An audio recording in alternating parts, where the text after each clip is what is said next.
Hello one and all, and welcome to a RWBY Volume 9 discussion! I'm your only mate, and with me as always is...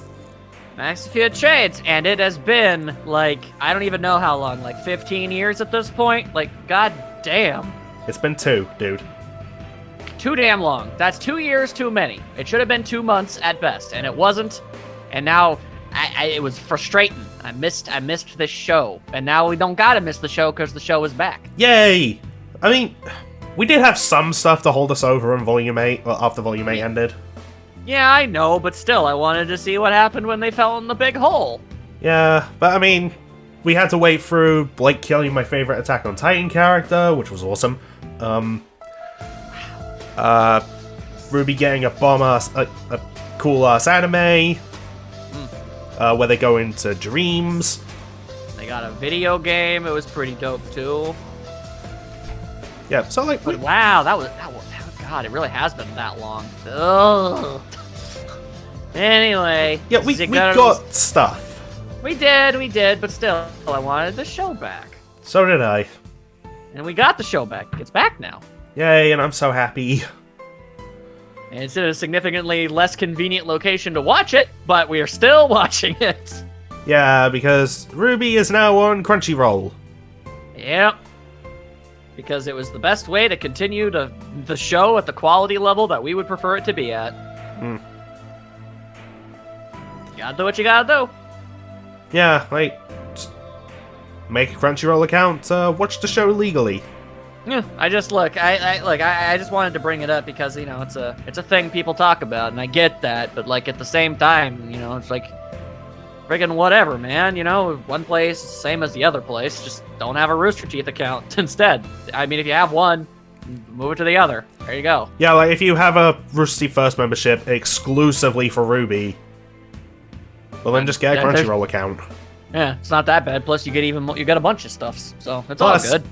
Plus, if you love anime, well then, I would just recommend a Crunchyroll account. It has all of them. They have a couple. And there's even manga. 2 or 3, roughly thereabouts. Hashtag not sponsored, by the way. No. Yeah, oh yeah, they're definitely going to sponsor somebody. Yeah, no, I don't think so. Anywho. But I would totally be open for it. Obviously. But yeah, that's not the point. Anyway, it's episode 1, a place of particular concern in which a mysterious location is uncovered.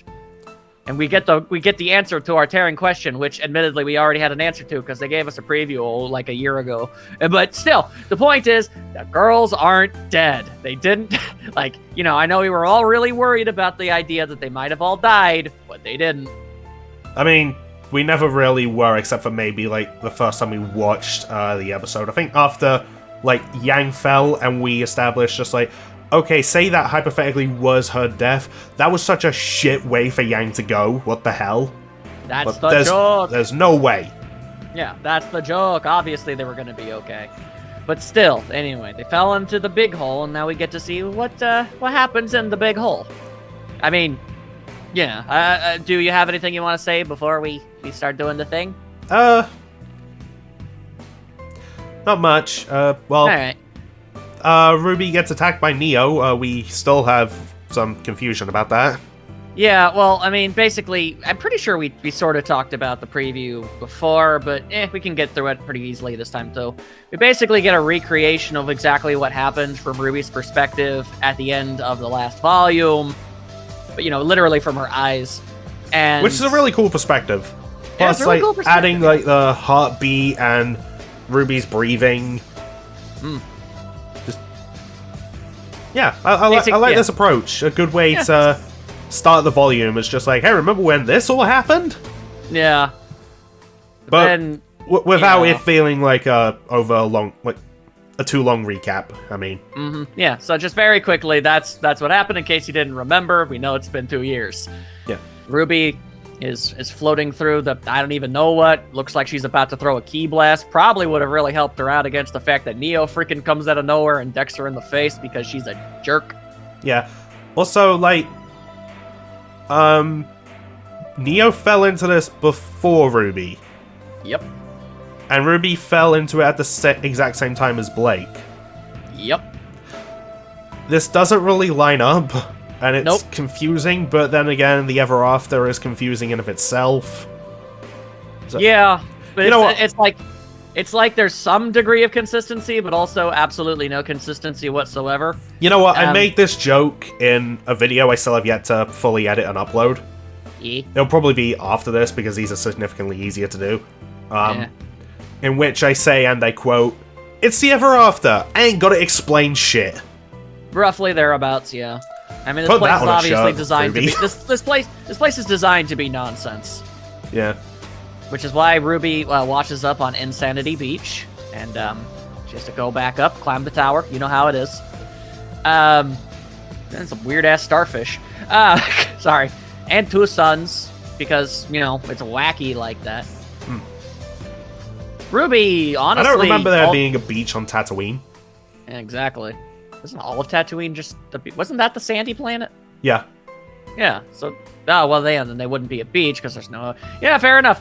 Anyway, Ruby honestly kind of takes to things relatively decently. It's like, huh, I guess I'm here now, and starts a walking. And there's freaking rocking horsefly. Do you get it? Do you get it? Do you get it, my friend? This is the part where I admit I've never actually watched or read Alice in Wonderland. Okay, well, I So, mean that has whole something. It has lot of nothing. references are just gonna go over my head. Apart from the But this few isn't things I do a know. reference. It's a pun. It's not a reference. It's a pun. Oh, horsefly. Rocking horsefly. It's a pun. Yay! Anyway, Ruby does herself some mild exploring about, finds a weird bird, it screams a lot. That's kind of what it does. Yeah, And it's then- so. Bop, bop, bop, bop, bop, bop, bop, bop, bop. Which is an objectively hilarious noise for a bird to make, so I approve. How's my impression on it, by the way? Honestly, pretty good. And it's gonna get you far in these worlds. So Ruby decides, alright, I'm gonna get out of here, but then she realizes she's working off cartoon logic and the background is repeating, so she's trapped. Yeah. And the bird keeps yelling at her. It's an angry bird. If it were me, I would have chased that thing off, like, almost immediately. Get out of here, you angry bird. No one needs you here. And Ruby gets pretty frustrated about the entire event, says, a mouse looks at her! I'm sure that mouse will not be important in any capacity. Yeah, the mouse is all, who that? What they doing? Who that? Who that thing? I don't even know what that thing is. But yeah, so Ruby goes over and she has herself a bit of a cry, which causes the rain. I can only assume it causes the rain. Yeah, no, it does. Okay. Alright, so I mentioned this What- before we started recording. Ruby put out that RWBY Roundtable. Yeah, they gave some other informations. Yeah, no, they did say, like, yeah, this place is tied to their emotions, so, like, Oh, when they cry, it rains. yeah, well, there you go then. Ruby is able to seek solace in all of these events by finding Mouse and pulling Plant out for Mouse, but it is Cheese Plant because this place is weird. And Yeah. now I need to say, objectively, the way they animate the mouse is heckin' cute. Oh, it really is. Like, okay. Well, the mouse is gonna get given a name in just a moment, but I just want to say, Yeah. I really like this mouse so far, just from this episode alone. It's a good mouse. It's a good mouse. So Ruby helps out Mouse and says, man, I sure wish Mouse could help me, but how could Mouse do that? And the mouse just decides to say, I could try. And then everybody starts screaming, and Mouse did not anticipate the screaming. And, no, I but yeah. love the mouse's concern here. It's just like, oh, did you want to share this? I guess that's fair. It's fair. I don't like it, but fine. It's like, no, you silly mouse. I do not want your weird cheese plant. I'm just... And when I Ruby don't- says that, the mouse actually sighs like, oh, thank goodness. Yeah, I was like, oh, good. I don't have to share it. That's awesome. Mood. Yeah. But, yeah, so they basically exchange pleasantries. The mouse doesn't know what a people is, and Ruby has to try to explain that. A whole bunch of concepts to the mouse, really. Tries to figure out if it's ever seen anybody else like her. The answer is nay. So that's a bit of a bummer. Yeah, And I'm sure it's going to be a very, very, very long time before Ruby is able to reunite with any of her friends. She does try and describe her friends to the mouse by saying Yes. one has long blonde hair and the other has cat ears, which spooks the mouse. Understandably, because mouse. I do want to point out, Ruby says, "Sorry, I should have known. I've watched cartoons." Which means Tom and Jerry exists in the RWBY universe. No, my thing is just like, Ruby, that's just nature. Yeah, but it is nature, but I mean, it's a stereotype for the animals propagated by cartoons. Like, mice and cats don't exactly have a one-to-one related relationship. It's just something that's propagated as such. Like, cats hunt about a bajillion things. Could have easily been a rabbit for all we know, man. I mean, true. That's all I'm saying. Which means Tom and Jerry exists in the RWBY universe, except it's called Jamal and Henry. There you go. Anyway, so we skipped over this, but Ruby names the mouse Little. Yeah, after Stuart Little, which as I learned, that's gotta be it, right? I don't know. I mean, as I learned, Stuart Little was based off of a book, and I didn't know that, so I was like, oh, okay, then yeah, I guess that makes sense. Yeah, the movie changed a lot of stuff. A lot of stuff, but that's besides the point. I'm just glad they went with the route of having Stuart be adopted. Yeah. Don't need any more than that. Yeah, anyway. But I did learn there is a mouse that sleeps a bunch in Alice in Wonderland. No. Oh, is that not? No. Okay, I've never seen it. I just saw a picture and assumed. Because people were talking about Little and this is an Alice in Wonderland world.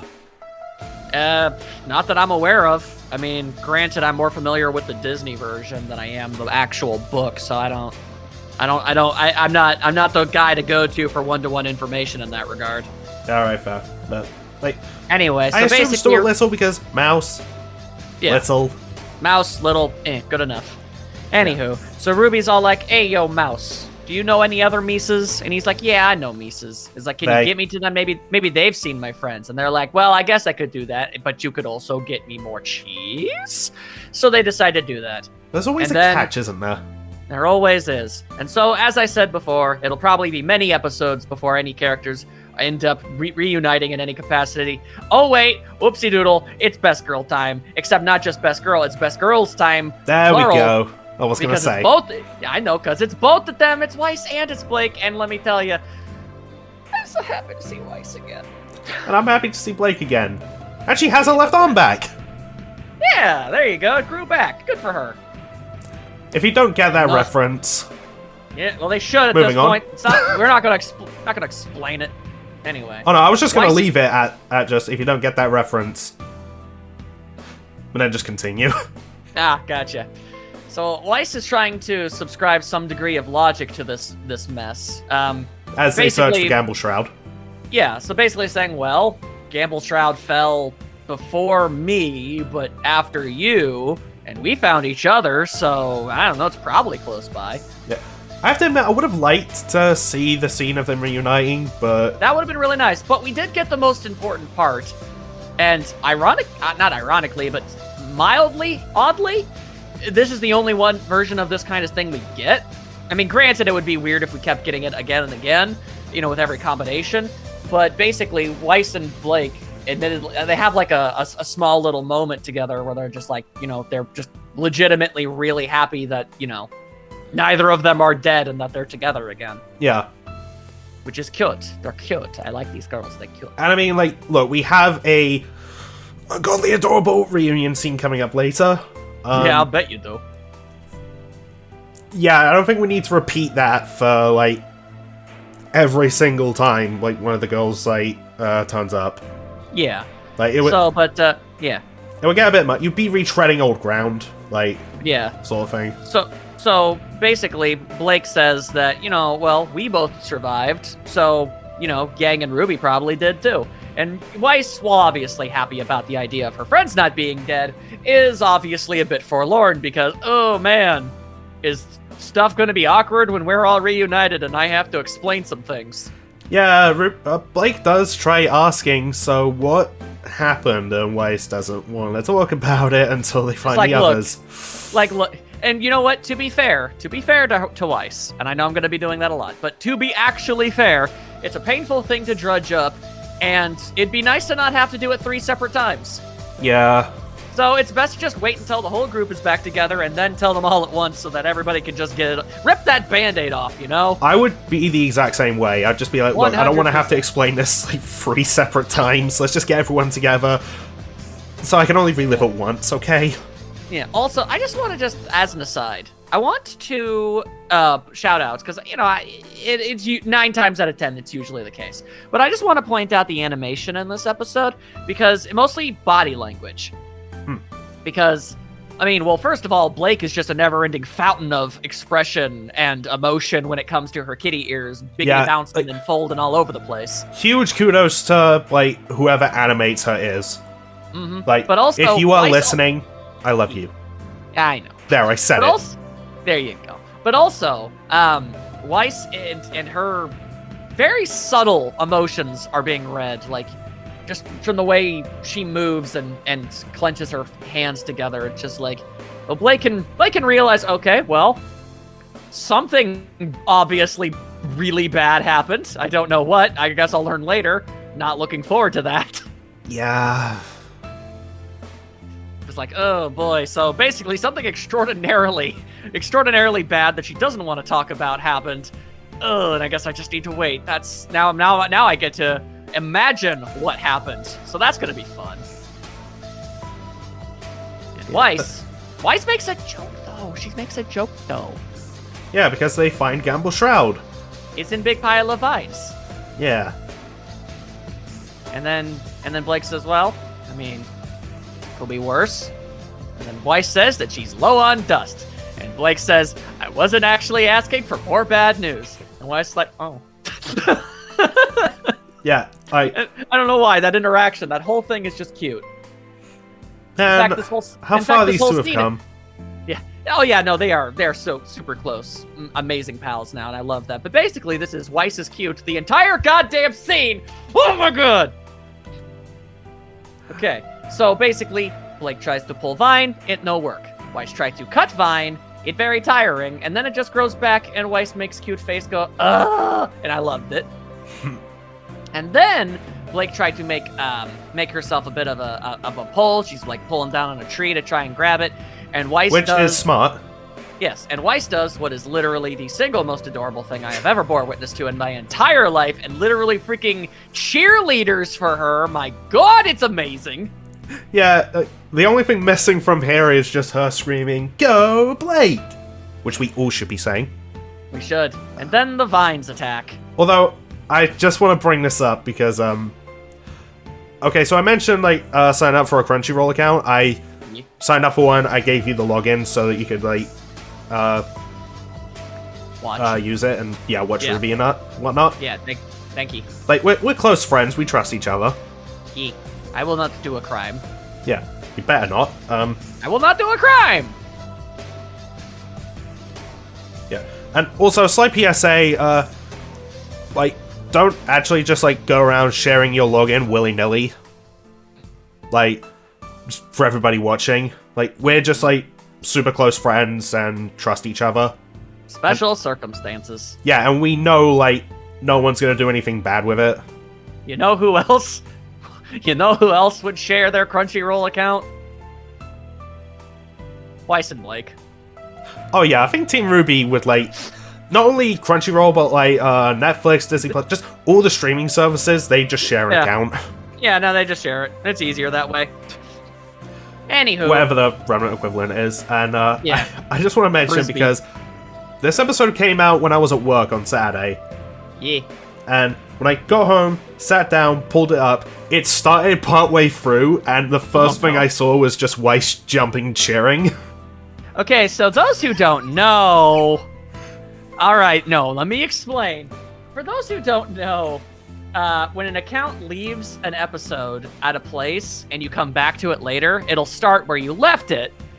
And basically what this did was basically once I was done with the episode, I rewound back to the scene and rewatched it and then left. Which is slightly embarrassing, I'm not going to lie. I will be calling back to this later.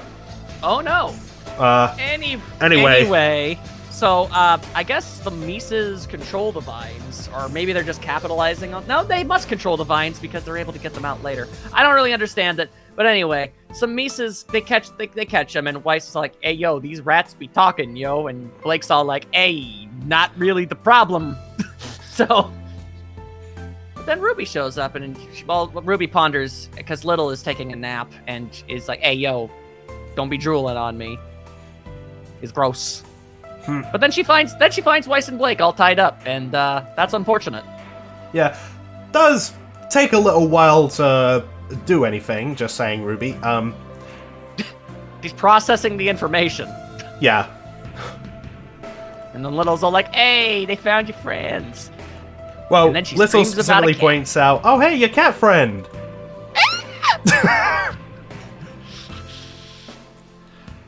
But there you go. And they're like, oh no, there's even more evil lady. And then, nah, it's all good. Because Little regales the Mises with the tale of Ruby giving him, her, I don't know what Little is, the they. cheese. They. All right, whatever. Yeah. Oh, and I'm gonna be, you know what, I'm just gonna, mention it now. Okay, so, one of the animators confirmed, just like, anyone we meet in the Ever After, just go with they unless it's confirmed otherwise. Okay. And Interesting that they would feel the need to explicitly point it out as such, but alrighty, that's fine by me. Also want to point out, later on, when they're just walking past the cliff, Blake actually refers to Little as they. Oh, that's neat. Yeah, so... Look at Blake being all respectful of a mouse's pronouns. You know what, like, after seeing all this, like, Little getting scared of Blake thing, I actually want to see a turnaround to that. I want to see, like, Little get to a point where they're, like, alright around Blake. I mean, hilariously, it kind of comes back around in a little way initially, but we'll get to that when we get to that. Anyway, so because Ruby can give them the cheese, the Mises are like, hey, okay, I guess these other peoples, they're probably all right. We can set them free. And they're like, hey, you know, we're not a big fan of cats because of the eatings and the dying. You know how it is. Sorry, I also want to point out, when Little is regaling everything and talks about Ruby pulling out the cheese, look in the background, one of the Mises faints. They do, and it is adorable. I will concede that is pretty great. Anyway, this mouse that apologizes to Blake, as they should. Don't tie up best goals. Never do that. Goes on to say that their kind is wary around cats, and snakes, and cats. Because it's racist. Yeah, didn't need to say it a second time. A little bit racist there. Racist ass mouse. Yeah. Didn't see Blake refer to you as a rat. Exactly. There you go. Anyway, so Blake accepts the they- apology and asks, hey, if you've seen anyone with long blonde hair, looks like us, looks kind of scary but isn't. Unless she wants to be, which is what Weiss said, and I love it because Weiss is being sassy about Yang. It just makes me happy because Yang is always sassy, so now Weiss gets to sass her. It is good times. I appreciate it. Anyway, the mouse nods, so I'm just like, oh, so you're useless then. Bye. Yeah, bye, you stupid ass rat. But, so basically Ruby says, I was thinking I was going to go up to that big ass cliff over there. And now's a good point to bring this up. Maybe they brought it up in the round table. I don't know. You can tell me. So we're currently going off the theory that the girls don't have the ability to use their aura or semblance in this place. Okay, so that wasn't confirmed in the round table, but I do want to point out we know some stuff in lore that does back that up. So the RWBY Justice League comics feature... Oh yeah, that's a beacon of canonicity. Hang on. So, one of the characters it features is Jessica, a Green Lantern, who, by the way, unlike the rest of the Justice League, at least in that version, did not start in Remnant. She came from a separate universe chasing Starro the Conqueror. Yeah, that comic's weird. But get to your point. Yeah, so when she entered Remnant's atmosphere, she gained an aura and a semblance. And we know from the World of Remnant videos, specifically the Dust one, that it's not actually possible for anyone in Remnant to make space travel a thing, because dust is their power supply, and when it leaves Remnant's atmosphere, it loses function. Right. So, because this place isn't Remnant, the ghouls might not have their aura and semblances. Now, we don't know this for a fact, but we have a strong reason to assume as such. Yeah, and dust may not work. Yeah. So, I guess it doesn't matter if Weiss is low on the stuff, because it's not going to help much anyway. Yeah, I mean... Oh, I just thought of, like, a thing that they could do with it, but it might spoil a future episode. Well, then we shan't. Yeah, I just gotta keep that in mind. What? If it happens, I will praise Weiss like hell. Yay! I like that idea. But, yeah, so basically, I just saw a lot of people complaining. It's like, why didn't they use their semblance to do the thing? I was like, I don't know. Maybe use your brain for more than 15 seconds and you can figure it out, dummy. You like this show? Learn the lore. Exactly. There you go. So, but, oh, yeah, and then Little runs up Blake and gets on her shoulder, and Blake does a big heckin' yelp. It's cute. Yeah, and Little says, hey, yo, I'll guide you to the promised land, because I got nothing better to do with my life. Smash cut! And now Little take a nap again. For those who don't know what that is, it's basically when someone says they won't do something, and then it immediately cuts to something that contradicts what they immediately said. Yeah, it's a common narrative tool. Yeah. Fun fact, they used that 3 times in the first Iron Man movie. Neat. So, basically, they're walking up the big ol' hill, and Ruby's all like, hey, yo, Weiss, so what went down? And like, did anybody else fall? And Weiss is all like, silent. I don't know if anybody else fell. Anyway, let's find Yang. And then, but Ruby tries to push on that, but it's not gonna happen because there's a freaking Wabbajock. Yeah, this is a Jabberwocker, and man, this thing is mad creepy. It is, and I guess because you don't know, that's an Alice in Wonderland reference. Oh yeah, no, that I know. The Wabbajock is in fact in that. It's not in the Disney version; they cut that out, but it's in the books. I thought it was called the Jabberwocky. It's a lot of things. I just like calling it something wrong on purpose. Fair enough. Anyway, it dawned on me that the girl's like, oh man, that thing do be mad freaky. Also, not a Grimm. Hang on, the episode's buffering for me. I'm just gonna refresh. Sometimes it do be buffering. I'm just kind of paused on their 3 extraordinarily disturbed faces. It's like, whoa, nope, don't like this thing. It's mostly just kind of searching and looking for stuff. And eventually it decides that it wants to do some murder. And this is another reason why I think that the girls don't have their auras or semblances, is because they don't really engage in a fight so much as they just kind of pull their weapons out and try to go into, like, a defensive position, essentially. And it lunges, and Blake is able to block it for a bit, which is pretty cool. Man, no, that thing be shaking too much. And then a big-ass rock comes out of dang near nowhere and lands on its head. And wouldn't you know it, it's freaking Yang. Yay! Yay, it's Yang! Although she's missing her arm.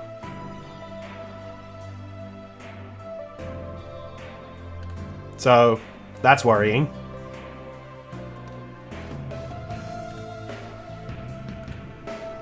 Oh, for God's sake. Oh, that's okay. It's okay. So I got Crunchyroll to reload, so I can play the episode again. Yes. Immediately, Google Meets is like, oh, would you like us to have access to your microphone and webcam? I agreed twice! It's okay. It's okay. What was the last thing I said?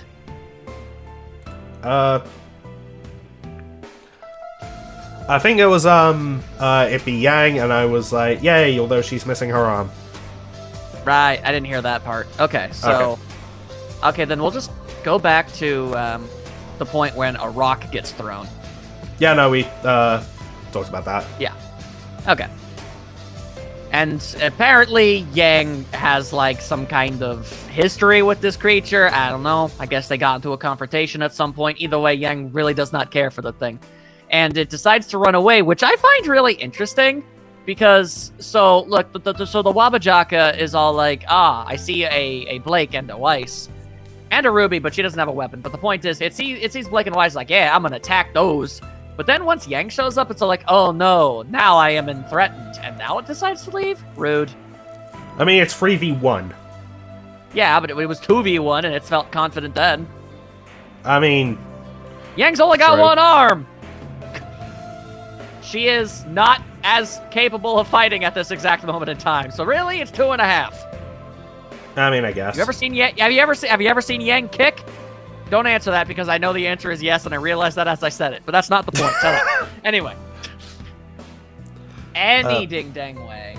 Yeah. The So Wabajaka Weiss and runs Blake. away. Yeah, Weiss and Blake chase after it to make sure it's gone well. RWBY and Yang reunite. Yeah. And Yang is a big sad because she kind of was like, hey, you know, the goal of what I did was to try and make it so that this didn't happen. But RWBY said, hey, you know, if everything even, you know, went perfectly, we still probably would have jumped down this thing to find you because, you know, that's how you raised me, you big dork. I do have And to Yang question seems- RWBY on it, though. What do you mean? Just like, RWBY, did you have even the vaguest hint that after someone falls, they wouldn't die? No, but look, the point of the matter is she's trying to make Yang feel better, and it mostly works, so don't take this from her. Yeah, true. Plus, like, who knows, maybe the plan would have been, okay, because they would still have the staff in this scenario. Summon Ambrosius, just like, hey, Yang fell, make a portal to her, or we swear to the brothers. So help me. But, yeah. And he's just like, okay. Like, Doctor Strange is a portal, Yang comes back. Yay! Season solved. No. Anyway. So Little says, you seem pretty trustable. And Yang's all like, man, that rat do be talking, and that do me a heckin' concern. And now I want to talk about this, Now hang on, and now comes the part of the episode where Max a Few Trades shuts up and lets Mate talk for a while, because this happens. Yeah, okay. So, as Yang's creeped out, I love her face, by the way. Yeah, it's a great face. Alright. You can hear footsteps, and if you watch Little, they look over to the side and take cover. Why is that? Because now that Chapel Walker is gone, no one's in any danger. Blake lets it out, charges at Yang, tackles her, and I love the fact that she does that. Like, remembering what Blake was like in the first couple of volumes, never would have thought I'd see her, like, just tackle hug somebody. Yeah, that's definitely some character progression. Just seeing them, like, on the ground, like, Blake's hugging her, like, the way she says Yang. It's just that relieved. Yay, there's hugs. This moment is so freaking cute. He had Okay, I mentioned earlier I'd be calling back to the whole, like, cheerleader Weiss thing. If I had watched the episode first, this is where the episode would have started for you. Fair. And you know Because what? after I watched it, I was immediately just replaying this moment so many times. Yeah, no, I did the same thing with cheerleader Weiss. But here's the thing, and I feel like this is a point in my favor. I feel like you starting up the episode and seeing Weiss do a cheer is less of a spoiler than if I had started it and I just saw Blake and Yang hugging on the ground. So, in that instance, I am in the right. Yes. I know, but I'm just saying, like, yeah, we would have left it at a moment, and yeah. So there you go. It's not exactly the type of physical affection that you want to see witnessed from these two characters, but you gotta say, it's still pretty great. Yeah, I mean, okay, like, I would... we're talking about them kissing, duh. I wasn't expecting that immediately. He felt the need to clarify. I get you. Like, don't get me wrong, as much as I probably would have laughed and still loved it, I feel like this wouldn't have been the time for, like, say, oh, the girls reunite. Blake freaking tackles Yang and is just, like, smooching her on the ground. Like, I would have thought that's a bit much. Like, dang, man, we really really got that out of the way, didn't we? Oh, we're going to be going back to that near the end. Yeah. And I also want to shout out a little thing that you tweeted at me with. Yeah. Because, of course, I posted this clip on Twitter with hashtag, spoiler. So, Yes. There's also a PSA. If for whatever reason you can't watch the episode, as it comes out, do a little thing on social media. Hashtag RWBY V9 spoilers or hashtag RWBY spoilers. Mute those. And also, for anyone who does watch the episode and want to post about it on social media, tag spoilers. Otherwise, you're a jerk. Yeah. I mean, granted, I just generally don't go on Twitter when stuff I care about comes out just to be on the safe side. But yeah, precautions. That's also fair. Yeah. But yeah, there you go. Yeah, they do themselves a heckin' cuddle. Yeah, I tweeted this moment and you responded with, cats are slow to open up, but when they love, they go hard. They really do. And, I know you don't really much care for, really going all in on the Blake as a cat thing, but it fits, dang it. You can't say it doesn't. Yeah, it can depend, really. As much as I found, some of the, little memes funny, I was just I don't actually want to see that in the show, can we not? Obviously not. And she did not make any kind of hint, doing that, even when there was a whole bunch of them. Yep, not even. I'm just saying. Yeah. She's only part cat, guys. Jeez. Yeah, she only has the kitty ears. And some mannerisms. Anywho, so now that the whole group is together, so now Yang is the third one to ask, "Hey, yo, so Weiss, what be the haps?" Oh yeah, time for tonal whiplash. Yeah, whiplash of the highest order as Weiss understandably starts crying and recounting the whole thing. And, honestly, okay, so basically RWBY passes out at the moment that Weiss gets to the point where Penny sacrifices herself, which is accurate. Okay, so I want to point this out, all right? I find it interesting, because we don't actually get to hear Weiss's verbiage on this one. Oh, I think we have the same thought. I find it interesting. At least from this perspective, right now, we could be wrong. Maybe she said it after RWBY passed out, but at the very least, RWBY doesn't know, but I'm going to assume nobody knows. I think Weiss is keeping the fact that Jean did it from them right now. Yeah. Probably. Which I understand why she would do that if she did. Yeah, or what if she tells Blake and Yang about that, and they also don't really want to tell RWBY? I mean, no matter who has decided to not tell anybody anything on that front, I get it. I understand it. Because, yeah. Also, I really don't like seeing Weiss cry. I don't like that. I understand that feeling, my guy. Yeah. Anyway, RWBY passes out, and I also want to add on to that with just okay, yeah, so the events of the last volume are being explained again. Yeah, but Weiss gets to the whole Penny's dead thing, and we just see it from RWBY's perspective. She passes out, so yeah, we don't as an audience who know what happened. Yeah, and I think that's a clever way of doing it. Yeah, it's clever and in character. It all makes sense. Yeah. And, okay, I know some people, took, a whole big issue of just, when RWBY passed out, is just, stuff about, people, tending to her and stuff, while she's just on the ground. Okay, Yang is, right there next to her. Yeah. It's that crowd that try and say Yang's a bad sister. No, don't worry. Look, it's been a while. So a lot of the RWBY haters have a lot of built-up animosity, and they're just kind of grasping at the most basic of straws they can possibly manage right now, because they haven't had a lot of things to mindlessly criticize and try to poke holes in for 2 years now. Hmm.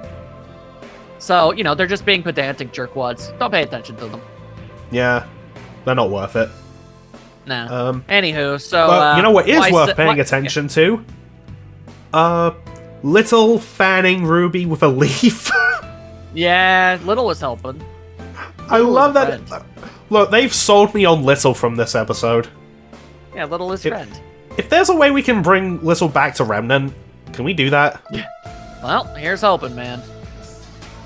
Anywho, so Weiss recounts everything and says that, there are still things that she's not too aware of. And Ruby basically says that, yeah, no, Neo's down here too. She attacked me. And so that's something we're probably going to have to deal with. Then Blake stands up and explains the situation. Like, okay, so Ruby's weapon is still missing. Yang's arm was stolen. We should get those back before we start making any plans about getting out of here, wherever this is. But then I'm going to go into this when we talk about the opening. Yeah, all right, I'm sure you will. Anywho. Weiss is all like, okay, but what if we can't? Maybe this is just somewhere this is just where we are now.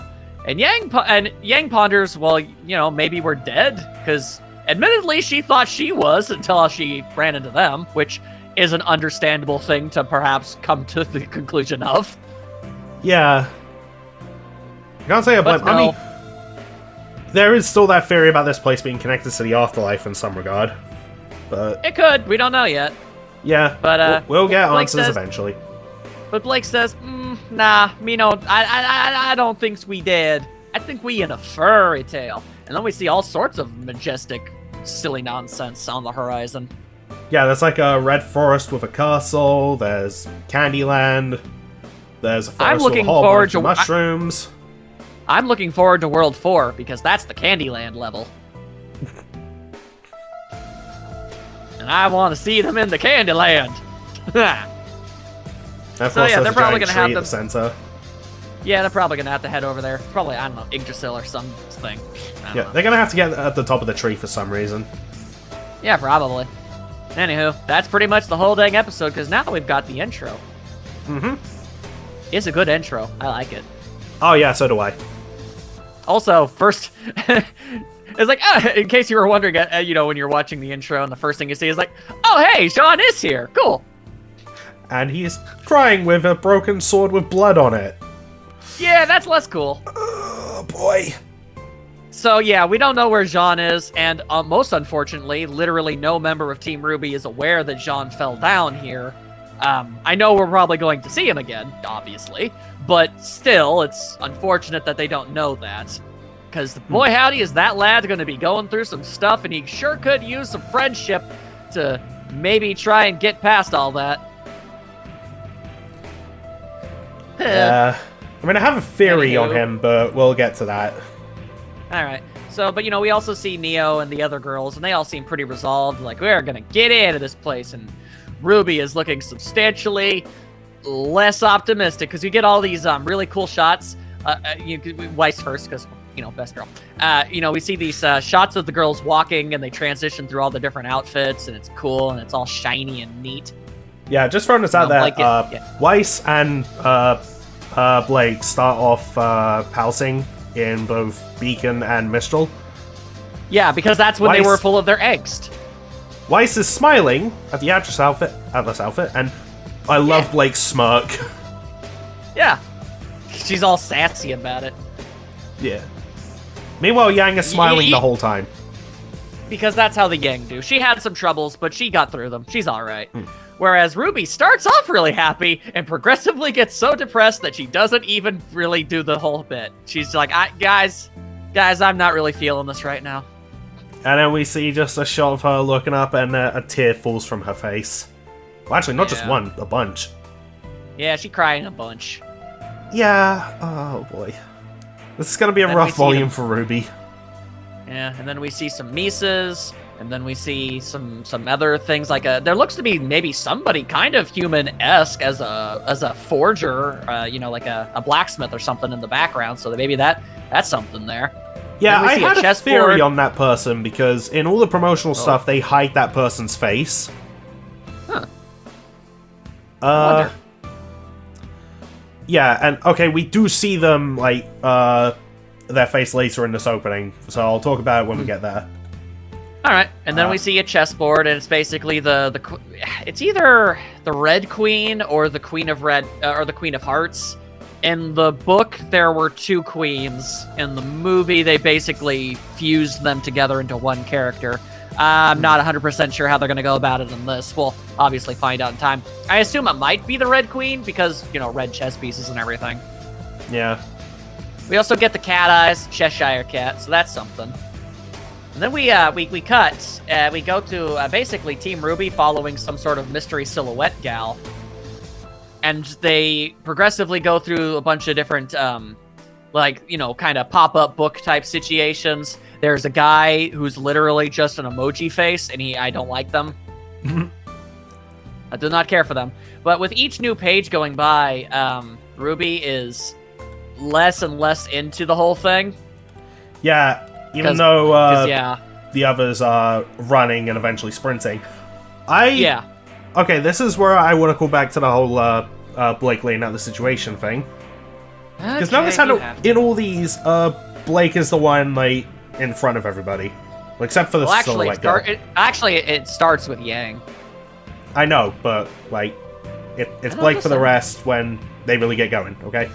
Yeah. So I saw this theory that, because, of this, and because Blake was the one who laid out the situation, it's this is what we've got to do. While RWBY's going through her stuff, might we see Blake temporarily take over as team leader? Because Blake needs even more good things. I mean, that's honestly that's something I never thought we'd see. Just any of the three just acting as team leader for a while. Yeah, I guess we'll see. I don't know. Either way, RWBY's obviously not going to be in a great spot, so somebody's going to have to pick it up. I mean, of the three, who would you try? Okay, never mind. Stupid question. Yeah, I was about to say, but you should know the answer before you even finish, my dude. What the hell kind of question is that? Sorry, Yang. Are you new here? Oh god, I became that guy who asked... I'm not sure if I should say that, if I should repeat that question on here. It's already a callback. People either know or they don't. But here's the thing. Alright, look, all I want from you, good sir, alright, I could see that, Blake's probably going to take charge and be an acting leader for a while or something, alright? Maybe that's going to happen. If it happens, it happens. But I want you in your face to admit that if it were Weiss, she'd probably do a pretty good job too. Oh yeah, totally. All right, thank you. Of Team RWBY, I'd probably trust Blake or Weiss to act as leader for a little bit. Get freaking wrecked on, Yang. That's why I said sorry, Yang. I know. Because I think we both would just point to Weiss or Blake. I mean, it's not... Look, I guess we are obviously biased and everything. I admit that. But at the same time, it also just kind of still feels accurate. I don't know. Yang's awesome, Blake but I helped still see her as lead a country to defend a school. And Weiss is Weiss. So, yeah. She has a commanding aura of her, so, I mean, she could probably do it.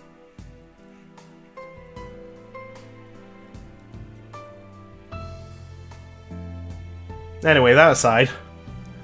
I was very concerned that everything got disconnected because you were quiet for a very long time. Yeah, I just wasn't sure how to follow that up. Fair so enough, we got a giant I don't know how to follow caterpillar. it up. I know how to follow it up. I know how to follow it up. A big ass caterpillar with a hookah. Which is from Alice in Wonderland, just for the record. Oh, I know. People have pointed stuff out. Yeah, I don't like that. I don't care for the caterpillar. It's probably my least favorite being in Wonderland, and there's a lot of competition for that. I'm not gonna lie to you. Anyway, so I'm not looking forward to when the girls have to deal with that mess. Then we see John again, and he's by some clocks. I'm sure there's some kind of symbolism there. Not 100% sure about that, but hang on, I need to go back before it. Okay, for some reason, when there were just black circles, I thought I saw what looked like Mickey Mouse. No, that, yeah, okay, yeah. John is being plagued by the malice of Mickey Mouse, as you do. As the other girls are all in kind of a twisty, crazy land. Why is your upside down again, girl? We talked about this. Why does she always got to be upside down? You gotta stop this, girl. Okay, it's not safe. And then Mystery Girl turns into Ruby, and Ruby is smiling, but then she falls. Really Who knows what that's all creepily. about. Yeah, it's a very creepy smile, too. Considering some of the other trailer scenes we've seen involving Ruby, that could have some disturbing implications. Yeah. We've also And seen then a big stuff. stupid idiot is sitting in a chair, and we ignore them. We also see, like from the trailer and other stuff, we've seen other bits of this moment. Yeah. So, there could be stuff happening here. It could. Now, ignoring the stupid idiot in the chair, who the heck all them people's behind them? Who the heck they? Maybe it's the Shadow People from Volume 1. They're back with a vengeance! Oh my god. Anyway, and then the Wabajaka, and then a Flame Knight?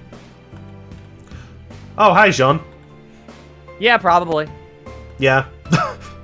I'm not ready for Grimdark Jean. I don't want to see his edgy boy face. I don't like that idea. Yeah. I'm gonna be calling back to that in just a little bit, because Team RWBY are running up the tree. The perspective changes, and they fall. There's that blacksmith. They're like a doll. Gotcha. Yeah, I also want to just call out, people have mentioned Blake's pose right before they fall, like, off the tree. Hang on, let me look. Oh, superhero landing. Yeah. And then, whee, they fall. I like that pose. Unfortunate. A lot of falling in this one.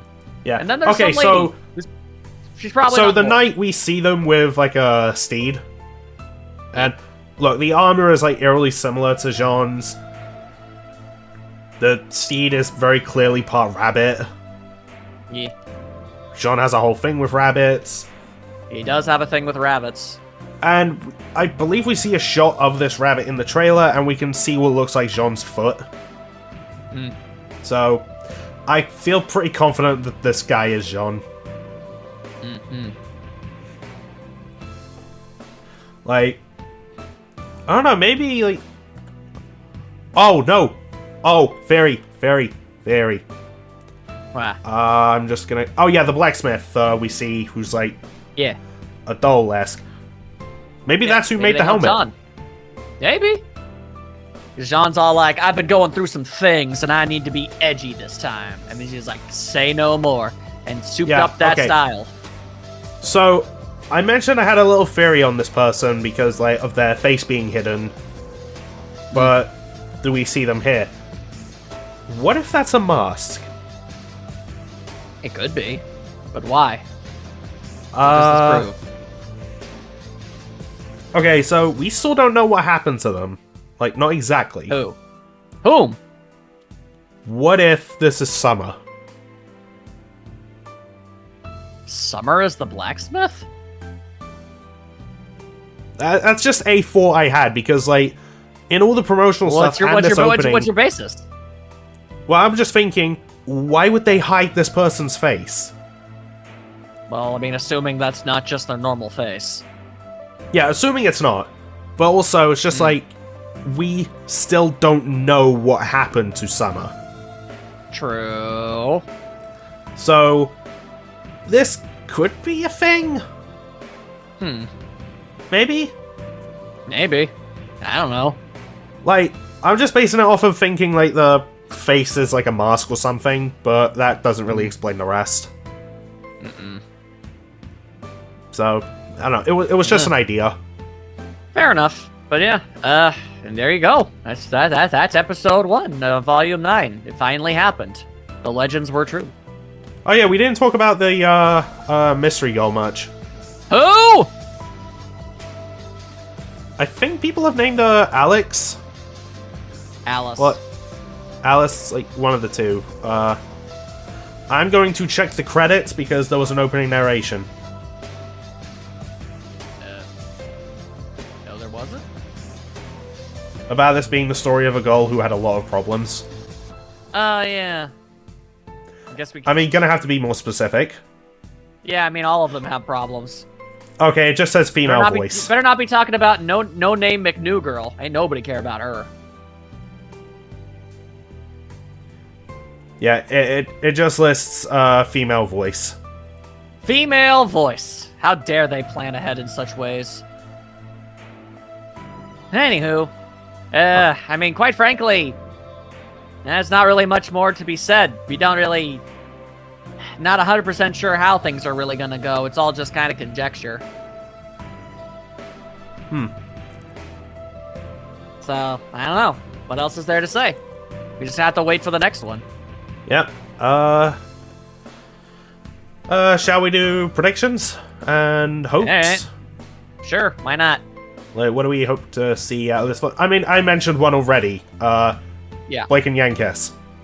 Yeah, that's what you want. That's number 1, 2, 4, 8, and 47 on your list. Yeah, so I've been shipping Bumblebee since Volume 2. You have? Yeah. Wow, I had no idea. This is news. Oh, haha. Yeah, and they've been building this up for years now at this point. At least a day and a half. Like, just do it. And we've talked about this in our shipping discussion about how, like, there are shows who, unfortunately, like, they have their networks telling them, like, not to have, like, a same-sex pairing be a thing until, like, the last episode where they could just be like, that's the thing, okay, bye. Yep. I don't really see why RWBY should have that problem, so I don't want to see it happen. Like, yep. Have Blake and Yang kiss, confirm they are undoubtedly a couple before the show ends. That's all he wants.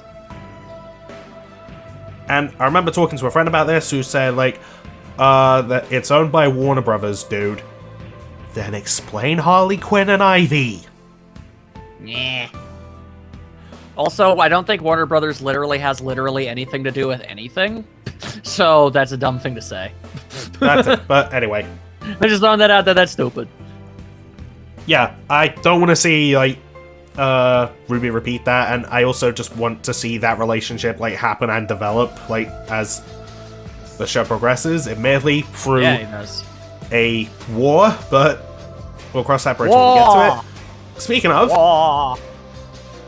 we talked about this on how, like, because Volume 9, it's going to be more of a character-focused volume. Basically, this entire volume exists to get Team RWBY out of their main story, so that they can process their feelings, emotions, and character development in a satisfactory way that wouldn't come off as just weird and out of nowhere for the fact, you know, while they're in the middle of a big ass war. Yeah, like we theorized that in, I think it was even one of our, like, was it one of our discussions we theorized that, or we were just talking? I have no idea. But we're saying so now, and it was hard confirmed that is in fact the entire point of this season. Yeah, like we're not gonna have something like. It's basically it's to give the girls a season of being able to just get through all of the complicated emotions that they feel currently. Yeah, and Mostly it's like, RWBY, but all of them. It's not gonna be like, hey RWBY, I know you're sad and everything, but the world's on fire. We have to deal with that. Yeah, so this way she can, like, at least partially come to terms with all of the horrible things that have been going on back to back for her. So that's good. Yeah, and I also want to call this out because I have seen people say, like, oh, this volume's just going to be filler. For those people, I say, learn what filler actually means. Like, because I see it misused so much, like... Yeah, they don't understand. Filler means if you remove it, it does not impact the story, whether it be overall narrative or the characters. So, like, say the girls go through a whole bunch of development this volume, and, you know, Blake and Yang becoming a couple, that even happens, like, that's a perfect example. and then say Volume 9 is just filler. Okay, let's remove it. Volume 10, oh wait, there are a couple right after what happened in Volume 8. Where was that? What the hell? Like, that would be you. Yeah, people don't know what filler is, yo. Yeah. Anyway, I'm extraordinarily predictable. I guess, I mean, most hyper-specifically, I want to see Weiss win an unquestionable fight. 1v1 styles. Have her just win. I want that. That's on my wish list, too. That's what I want. If I can't have that, which, I probably can't, admittedly, I'm cool with just Weiss continuing to do what she did in this first episode, which is support her friends in incredibly wholesome ways and make really cute faces and actions. I'll accept that as an acceptable side payment to not getting to see her fight and kick ass. Like, so, there's that. Like, we talked about this just before we started recording about like Weiss's potential role this volume, because Ruby's going through a whole lot of balled up emotions.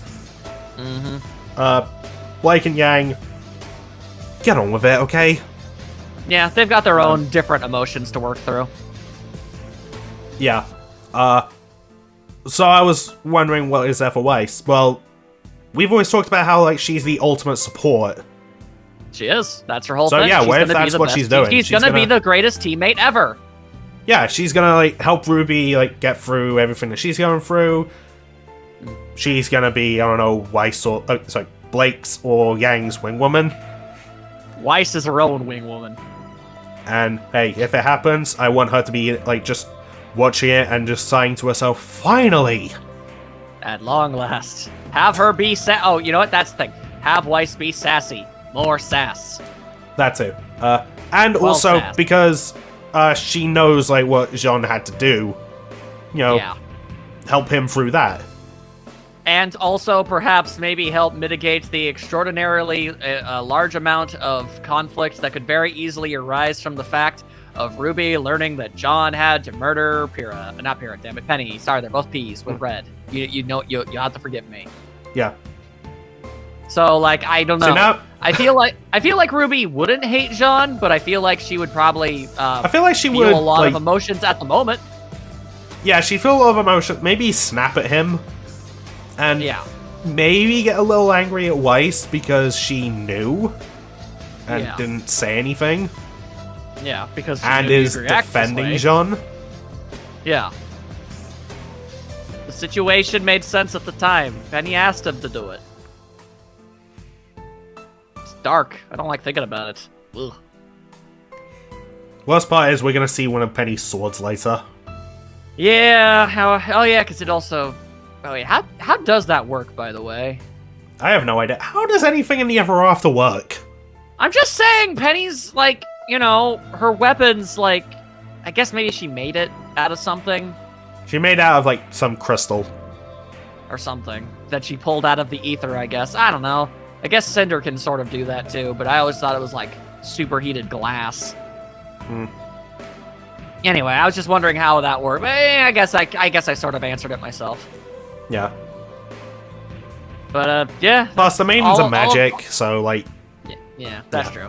So really, look, I'm sorry for being so incredibly basic, but like pretty much all of my most wants really just all have to do with Weiss. I just want her to continue to be great. Yeah. Okay. So I also put. That's what makes me happy. Yeah. So I also put like Jean getting a like new weapon fix or upgrade, which I feel like that's just gonna happen anyway. Yeah, I feel like it kind of has to. They're setting that up pretty well. If anything, just an excuse for me to hit the gong. Not by punching it this time. No, but yeah. So we'll basically see. I guess ultimately non-Weiss specifically. I just really hope the girls are able to experience some modicum of joy by the end of this volume. I feel like this volume's got to end with them getting back to Remnant. Yeah. And, I don't know, maybe, like, the last shot is just, like, Vacuo. Yeah, it's like, snap, look at all the horrors that took place. Like, the whole thing is on fire, and there's just dead bodies everywhere. See you next season. Can't say that's not something they wouldn't think to do. Yeah, I feel like I'm starting to think that is going to happen. They're going to get back, see Vacuo. Things are already going to hell. Like Grim are already attacking it. It's like, oh, all right, everybody. I was like, all right, team, we've resolved our emotional issues, at least mostly, not all of the time, not all of it, because that would be unrealistic, but for the most part. So we're able to get in there. We're all refreshed. We're gonna do it. We're gonna kick some ass. All right, let's go. Boom, we're in Vacuo. Oh dear God, everyone's dying. Roll that credits. That just feels very accurate, you know? Yeah. Let's see what else. Oh, yeah, we mentioned win-loss records earlier. Oh, yeah. Yeah. I want to see someone on Team RWBY, if not all four of them, get into a fight with Neo and win. Yes. Preferably with her dying. Because I've gone back through RWBY a few times. I think Neo's win-loss record is kind of stupid. It's flawless. She's never lost. Yeah, I mean, you could argue, like, some semantics, but it's just, like, nah, like, majority of the time, like, the only real... Like, yeah, she's won. The only real losses you could argue for her are her getting blindsided by Penny, which barely counts, or... If you really want to count it, you could count, like, RWBY pressing the button on her umbrella and she just flies off. Yeah, but that's not really defeating her. That's the closest you can get. That's inconveniencing her. Otherwise, she runs away or wins. Yeah. Which means either she has wins or undecideds. And that is terrible because that's literally the most perfect win-loss ratio in the entirety of the franchise, and I'm tired of it. Yeah, and I want to add to that by saying her win-loss record is actually better than Salem's. Yeah, we've seen Salem outright lose more often than Neo. Yeah. Like, that's a problem! Like, yeah, okay, so Villain wins a bunch, which, yeah, raises the stakes, I get that. But if it's a side villain who was also just a henchman to a side villain to begin with... Yeah. Basically the sidekick to a side act. Yeah. Even freaking Torchwick, even Torchwick wasn't planned to show up again after the first appearance. So it's like, hey, come on now, all right? We get it. Every popular gal, don't matter. Have her lose. She's done her thing. She's done here. Have her be the Mad Hatter. Make her go extra super crazy styles. Bada bing, bada boom, and I don't know. She gets eaten by the Jabberwock. There you go. It's thematically fitting because Torchwick got eaten, then she got eaten. Boom, science. I also want to preference this by saying I'm just saying lose a fight. Yeah, I know. But he doesn't. He has other thoughts. I be all like, nah, she gonna die. Yeah, and this ties into what we predict Neo's ultimate fate to be, because I think Volume 9 is it for Neo as an antagonist. It should be. And I think there are three options. Learn from the mistake of dragging out the White Fang 2 volumes too much than they needed to do. Know when a plot thread's done. Yeah, so there's three options. The first one is Neo turns good, joins the girls, and gets back to Remnant with them, which... is stupid and awful, and we don't think that's gonna happen. Yeah, that one's probably, like, if I had to pick, that would be the last one I choose, personally. Yeah, it's not gonna happen. Neo's especially too crazy considering we... Anyway. Yeah, and we just had Emerald do the same thing in the previous volume. Yeah. So it would feel like just repeating, especially when you bring up, okay, so bad childhood, illusion powers, sidekick to a bigger villain. Uh-huh. Do you see where I'm going with this? They're basically the same character, except one of them actually has character. So we should probably keep that one. Also mention, yeah, they have borderline the same semblance, it's just one is better than the other in every conceivable way, that being Neo. Yeah. And I remember coming across something of just like someone mentioning, oh, but if they both turn good and the good guys have both those powers, that would be broken. It's probably why they won't do that. More than most likely. Because because, okay, you have two villains who basically have the same power set. Except one is just inarguably better than the other in every way. Mm-hmm. Who's more likely... Look, who would you have turn good? The one that's not as... The one that's not as good doesn't break because... Yeah. Yeah. Well, that would still plot. help the good guys. It wouldn't just give them a broken advantage. Yeah. So, there you go. Oh, I had something else I was going to say on... Oh, yeah, and people brought up, it was just like, oh, but if they can forgive Emerald, who helped in the fall of Beacon, Neo did too, by the way, just saying, then we should be able to forgive Neo. Emerald at least showed remorse, even during Volume 3. I'm serious, go back and check. Yeah, Neo's always pretty much been very happy to do murder. That's kind of her thing. She's very happy to do it. Yeah. And also, she's been doing that this whole time. So, yeah, nah. Is that everything there is to say about her? Because tired of talking about her. And I know that's that point of just like, but they came out with the book before this. Why give her that and then kill her off? It's not like Adam didn't get something very similar. Before the volume that was pretty obviously going to be his end. Yeah, it also makes sense to literally, put a spotlight on a character before, they basically retire them. Get all the mileage you're ever going to get out of somebody while they're relevant. That sort of thing. Yeah, and I feel like there's other examples of that in fiction, too. Yeah. Oh, yeah, for sure. So, yeah. But, okay, the last option... Wait, did I already say the second one? Yes. Yeah, second one is just that she dies. Yeah, second one is she gets murdered, and that's good times. Best ending. The third one, which I have seen people say, like, they would ultimately prefer this, and... Between the two, like, I'm fine with either, frankly. Yeah, you would be, because you're also a coward. It's the Neo stays in the Ever After. And she just is the Mad Hatter. Yeah, something along those lines. So, there you go. Yeah, it's gonna be one of those three. I feel like this volume is and should be it for Neo. That'd be nice. Like, whether that be just as an antagonist or in general, like, one of those two.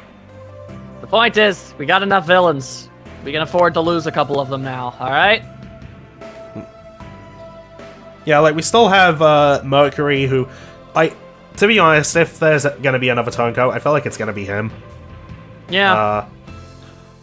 I'm not too thrilled about the idea, but they did show something between him and Emerald that does leave wiggle room for that.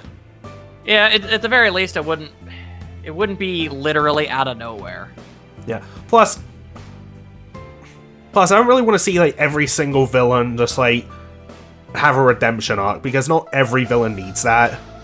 Like, you have villains that are just... Yeah, they're just evil. And they love being evil. Like, Tyrion is a perfect example of that. Yeah, he ain't turning good. Do you really think that guy is gonna turn good? Nah, hell no. Die. He's gonna get his butt cut off again. In fact, that's literally what I exactly hope. I want RWBY to specifically cut his tail off again, because that would be hilarious. That would be. It's like, God, not again. You're like, yes. Although before that happens, can we have Tyrion say to someone, "Bite my shiny metal ass"? I bonk you. Bonk, bonk. Like, you have the opportunity. I'm just saying. Yeah. I had other stuff. Alrighty then. There you go. Didn't I? Hang on. Alright. Just double checking. Oh, okay, yeah, this is kind of a big one for, like, both of us, but after the whole no aura theory, I don't know if we will see it. Oh, right, yeah. Semblance evolution. Yeah, that seems unlikely at this point, which is unfortunate. Yeah. But I mean, emotional and character development, like, I don't know, stuff that happens in this volume could lead to it later down the line? I don't know. That's true. Might be optimistic, but I want to see it happen. Yeah, that could still happen one day, just not, like, now. Mm-hmm. Just like, when they have their aura back, and then, oh, you know what? After they go through all this development, they discover their semblance has a new power, and it's like, oh, whoa, what's this? Yeah, that'd be cool. That'd be a good way to start off, like, the next season or something. We got some new powers, y'all. Let's discover them. That's still like my idea for Blake's. I know you, though. And we definitely talked about that. Yeah. But, yeah. There you go, yeah. Yeah. Anything else you got to pick up? Alright. Aside from just being happy that Ruby's back, I guess we just wrap up the video and plug whatever we want to plug. Yeah, alright, sure. Go for it. Alright, You're the one with something to plug. Thanks for watching, and hey, if you're like me and you like Blake and Yang, you thought their reunion was cute, I wrote myself a fanfiction, which is a post-series, so after Salem and everything, like, the girls can finally be happy. Yay. In which Blake and Yang, now married, start themselves a family. Yeah, it's all very wholesome. It's very nice. I read it. I helped write small parts of it. And I Specifically scenes with Weiss. Yeah, I was the Weiss advisor, and I like that a lot. That should... You know what? When I did those, like, author's notes things, I should... Well, that was just one at the end. I should have had credits and just... Max a few traits. Weiss advisor. That is what I am. I made sure that she stayed in character, and I am very happy about that. But, yeah, particularly helped so because there was one chapter in particular that was just Blake and Yang's kid and Weiss for most of it. Yeah, so I helped. I feel good about it. Yeah, because I don't mind. Yeah, I don't mind saying this much that in that Weiss is named this child's godmother. Yeah. So like, and I ain't saying this just because he's my pal. I mean, I guess a part of it probably is inevitably that. But the fact of the matter is, I read the whole ding-dang thing, and I helped convince him, among others, that he should be posting this dang thing because it's legitimately good. So if you like fan fiction or RWBY or any combination of those things, you should check it out. It has my approval. Thanks, man. No problem. But yeah, you know, in fact, there's like how many chapters? 14. Yeah, maybe if you read all of those chapters, by the time you're done, the next episode will be out. Boom. Very true. It all back together with tying it all together with a ribbon. What else has a ribbon? Blake, who's in the story. Whoa, I'm on fire. Who else is on fire? Yang. I can't be stopped. I can't be stopped. Hey, cool down. You know who can help with that? Weiss. Whoa! All right, then. Yeah, we'll probably see you guys next time. Bye.